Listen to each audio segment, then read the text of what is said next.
Morning Confessions. Morning Confessions.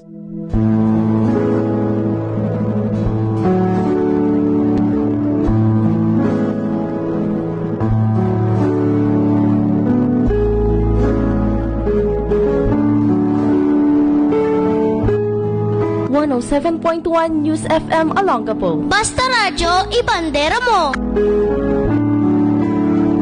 Magandang hapon, Yuri, sa lahat ng mga nakikinig at patuloy na sumusubaybay sa iyong programa.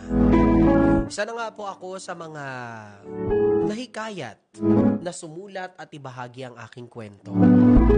Tawagin mo na lamang po ako sa pangalang Mika. May boyfriend ako almost 2 years na. Tawagin na lang natin siya sa pangalang Ben. Masaya kami dati pero nitong mga huling buwan, parang ako na lang ang lumalaban sa aming relasyon.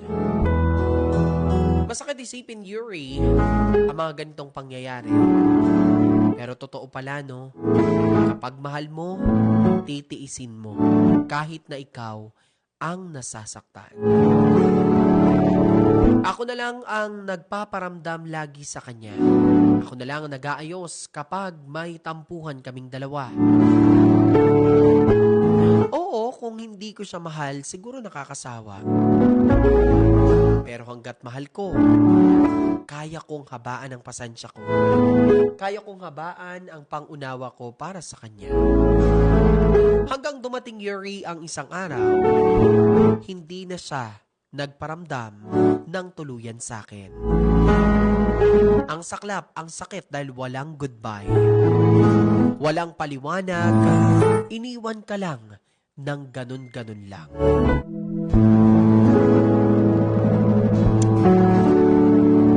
Hindi ko alam kung paano ulit ako magsisimula. Ang dami kong tanong saan ako nagkulang. Masakit lang, Yuri, pero natutunan ko rin na hindi pala dapat pinipilit ang taong ayaw na. Sabi nga nila, kapag ayaw na sa'yo ng tao, huwag mong ipagsiksikan ang sarili mo.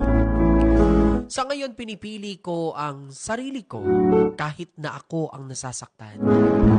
Kahit na hanggang ngayon, hirap pa rin akong mag-move on. Sana balang araw, Yuri, ay dumating na hindi na ako ipagpapalit ng taong mahal ko sa kanyang sariling kapakanan. Yung tipong iiwanan ako ng may paliwanag, hindi yung iiwanan ako ng basta-basta na lang.